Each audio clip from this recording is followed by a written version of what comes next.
Shalom warga surga yang dikasihi oleh Tuhan. Pagi hari ini kita bersyukur bersama-sama.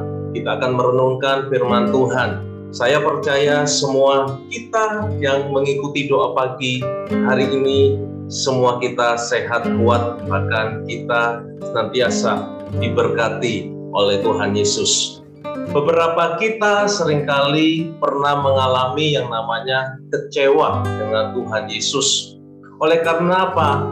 Oleh karena kita merasa doa-doa yang kita panjatkan kepada Tuhan Yesus tidak didengar, bahkan tidak dijawab oleh Tuhan Yesus. Kita anggap hal itu benar, padahal tidaklah demikian, saudara. Yakobus 4 ayat 3 firman Tuhan berkata demikian, kamu berdoa, tetapi kamu tidak menerima, sebab kamu berdoa dengan maksud yang jahat, bahwa kamu akan memakainya dalam hawa nafsumu sendiri. Tuhan Yesus tidak pernah melakukan yang salah bagi saya, bagi saudara. Namun kitalah yang seringkali salah kepada Tuhan Yesus. Puji Tuhan, oleh karena anugerah Yesus, kita yang selalu salah, karena iman kita kepada Dia, kita beroleh pembenaran. Kita dibenarkan, kita dikuduskan oleh karena Yesus. Doa dengan motivasi yang salah, itulah yang membuat kita merasa doa kita tidak didengar dan dijawab oleh Tuhan Yesus. Berdoa dengan memakai hawa nafsu kita sendiri. Kita berharap semua yang kita inginkan, apa yang kita cita-citakan, semua tercapai, diikuti maunya kita oleh Tuhan Yesus. Kita mau keinginan kita didengar, dijawab oleh Tuhan Yesus. Yang benar adalah bagaimana saya dan saudara berdoa mengikuti apa yang menjadi kehendak Tuhan Yesus yang terbaik. Katakan amin. Kita ketahui bahwa jawaban doa itu ada 3. Ya, tidak, dan tunggu. Yesus mengajarkan kita melalui doanya bahwa doa yang didengar dan dijawab adalah doa yang disertai dengan iman. Katakan bersama saya di kolom chat, iman. Kita percaya bahwa Tuhan sudah mendengar setiap doa-doa yang kita panjatkan di hadapannya. Bukti bahwa orang itu punya iman adalah di dalam doanya selalu mengandung ucapan syukur. Yohanes 11 ayat 41 ayat 42. Ayo kita bersama-sama membaca ayat ini. Yohanes pasal 11 ayat 41 hingga ayat 42. Kemudian mereka menyingkirkan batu penutup kubur itu. Lalu Yesus menengadah serta berkata, Bapa, aku bersyukur kepadamu bahwa Engkau telah mendengarkan aku, dan aku tahu bahwa Engkau selalu mendengarkan aku. Tetapi oleh karena orang-orang yang berdiri di sekelilingku ini, aku mengatakannya supaya mereka dapat percaya bahwa Engkau telah mengutus aku. Itu kata Yesus. Nah, di sini kita melihat bahwa Yesus bersyukur kepada Bapa Yahweh bahwa doanya telah didengarkan. Yesus percaya kepada Bapa Yahweh bahwa Bapa Yahweh selalu mendengarkan doanya. Jadi di sini kita menemukan 2 kata kunci, yaitu percaya dan yang kedua bersyukur. Ayo kita akan belajar bersama-sama tanda orang percaya ketika ia berdoa. Yang bagaimana, saudara? Ayo melihat di ayat 42. Yohanes 11 ayat 42. Dikatakan apa? Dan aku tahu, kata Yesus, bahwa Engkau selalu mendengarkan aku. Tetapi karena orang-orang yang berdiri di sekelilingku ini, aku mengatakannya supaya mereka dapat percaya bahwa Engkau telah mengutus aku.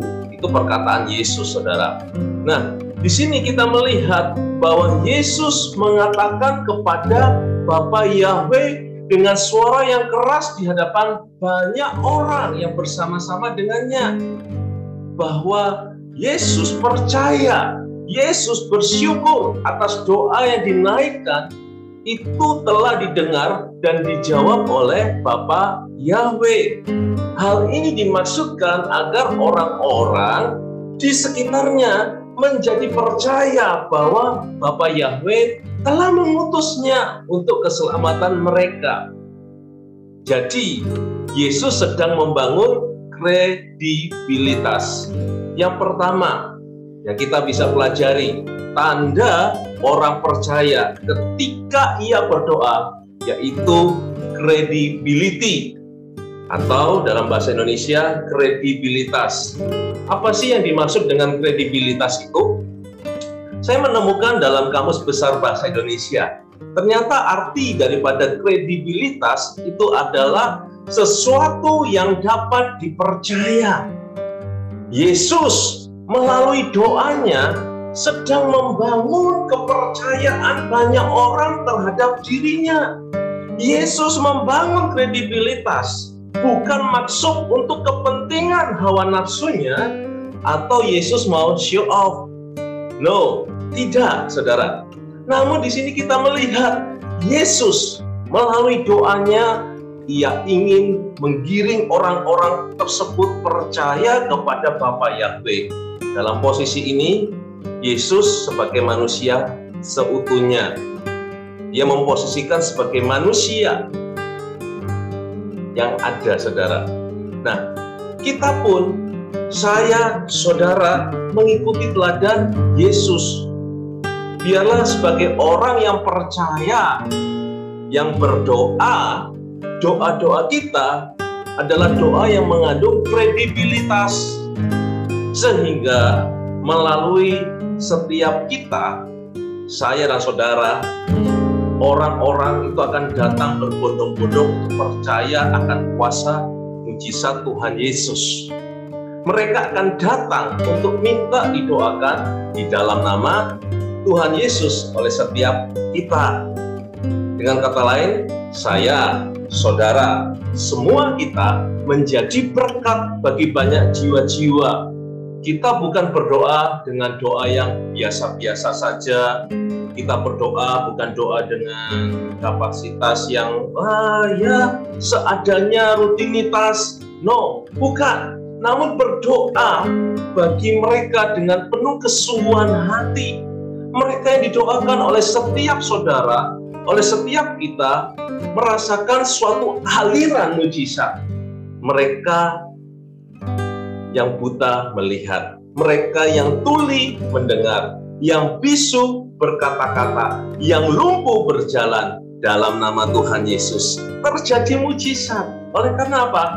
Doa-doa kita, saudara, yang kita panjatkan dengan penuh iman, kesungguhan hati, dan orang merasakan diberkati, akhirnya kita menjadi orang-orang yang dipercaya oleh jiwa-jiwa sekeliling kita.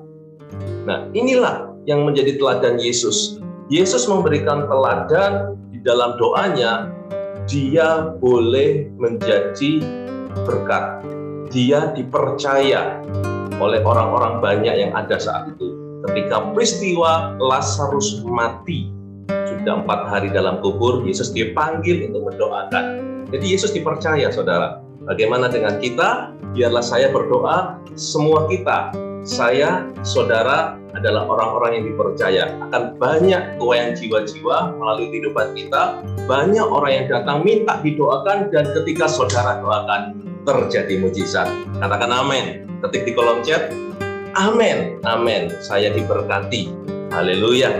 Yang kedua sekarang, tanda orang percaya ketika ia berdoa. Yang kedua, ayo kita lihat di ayat 43, Yohanes 11 ayat 43. Firman Tuhan berkata demikian, setelah mengatakan semua itu, Yesus berseru dengan suara nyaring, Lazarus, keluarlah. Nah, itu kata Yesus. Nah, di sini menunjukkan bahwa Yesus berdoa dengan penuh confidence. Saat itu Yesus dipanggil untuk datang kepada Lazarus yang telah meninggal 4 hari di dalam kubur. Saudara bisa membayangkan 4 hari di dalam kubur, mungkin sudah berbau, ya baunya sudah nggak enak sama sekali. Namun Yesus datang. Setelah Yesus berdoa kepada Bapa Yahweh, ia menunjukkan percaya dirinya. Yesus berseru dengan suara nyaring di dalam ayat ini. Dan Yesus berkata, Lazarus, keluarlah. Dengan confidence-nya, Yesus memanggil Lazarus yang sudah mati. Ayo, saudara berani nggak berdoa bagi orang yang sakit? Apalagi berdoa bagi orang yang sudah meninggal, saudara. Tentunya terkadang kita masih ragu. Ya, ayo mulai hari ini semua kita harus punya percaya diri. Orang yang percaya Yesus pasti ia punya kepercayaan diri. Mendoakan orang sakit dengan confidence dalam nama Yesus, orang sakit tersebut alami kesembuhan. Mendoakan orang yang mengalami problem dalam rumah tangga dengan confidence dalam nama Yesus, rumah tangga orang itu dipulihkan. Mendoakan orang yang mengalami bisnis yang goncang, terancam kolaps, dengan confidence kita berkata dalam nama Yesus, rumah tangga orang itu dipulihkan. Setiap doa yang dipanjatkan oleh kita yang percaya kepada Tuhan Yesus, kemudian melangkah dengan confidence, pasti hasilkan hal-hal yang spektakuler. Amin. Katakan amin di kolom chat. Orang yang sukses adalah orang yang punya confidence. Dan orang sukses itu adalah saya dan saudara. Haleluya. Semua kita adalah orang-orang yang sukses. Katakan di kolom chat, saya orang sukses. Saya orang sukses. Amin. Amin. Saudara, yang ketiga sekarang, di ayat 44, Yohanes 11 ayat 44. Dan orang yang telah mati itu keluar dengan kaki dan tangannya terbalut kain kafan, serta mukanya yang masih tertutup sehelai kain. Yesus berkata kepada mereka, lepaskan kain kafannya dan biarkan ia pergi.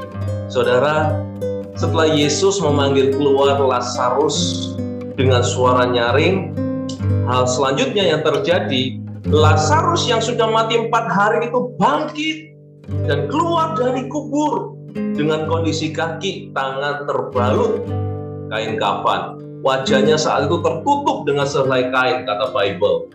Lalu Yesus meminta kepada orang-orang yang ada bersamanya untuk membantu melepaskan kain kafan tersebut, membiarkan Lazarus pergi. Nah, di sini kita dapat memahami bahwa Yesus berdoa bagi Lazarus yang mati 4 hari. Dia mengerjakan hingga tuntas. Yang ketiga, saudara, tanda orang percaya ketika berdoa, yaitu komplit. Artinya apa? Hingga tuntas. Berdoa itu sampai tuntas, saudara. Nah, banyak orang bisa mendoakan atas pergumulan dirinya, atas pergumulan orang lain, namun seringkali tidak sampai tuntas, tidak di follow up hingga tuntas. Nah, kemungkinan juga ia berdoa dengan setengah hati karena memenuhi tanggung jawab. Mungkin dia sebagai pendoa, mungkin dia sebagai pelayan Tuhan. Yang penting sudah didoakan, ya sudah, bye. Bukan begitu, saudara. Padahal yang sebenarnya yang Tuhan mau adalah kita mendoakan dengan kesungguhan hati. Terus didoakan hingga tuntas. Orang yang kita doakan, kita tanya kabarnya, bagaimana kabarnya Bapak Ibu, kondisi saat ini gimana. Ketika dia sakit, kita tahu dia sedang terbaring mungkin, kita tanya kabarnya, lalu kita doakan hingga tuntas. Berdoalah dengan penuh rasa tanggung jawab untuk keselamatan jiwa-jiwa. Berdoalah dengan kesungguhan hati yang mengasihi jiwa-jiwa. Berdoalah sampai mujizat terjadi. Saudara sering mendengar kata push, P-U-S-H. Singkatan dari apa? Maksud saya kepanjangannya apa, saudara? Yaitu pray until something happens. Inilah yang dinamakan dengan berdoa sampai tuntas. Berdoa sampai sesuatu terjadi. Saya percaya orang yang berdoa dengan hati yang penuh tanggung jawab hingga tuntas, dengan hati yang mengasihi jiwa-jiwa, ia tidak kekurangan keuntungan. Justru kehidupannya akan mengalami promosi demi promosi untuk mempermuliakan Tuhan Yesus. Katakan amin. Jadi kesimpulannya saudara pagi hari ini, tanda orang percaya ketika ia berdoa yang pertama yaitu credibility, dapat dipercaya. Yang kedua, confidence, punya percaya diri. Yang ketiga, complete, doa sampai tuntas. Berdoa sampai mujizat terjadi. Jangan putus asa, jangan mudah menyerah. Saya percaya semua kita adalah orang-orang yang menang di dalam Kristus Yesus. Katakan amin. Demikianlah firman Tuhan pagi hari ini. Tuhan Yesus memberkati kita semua. Amin. Amin. Si Tuhan.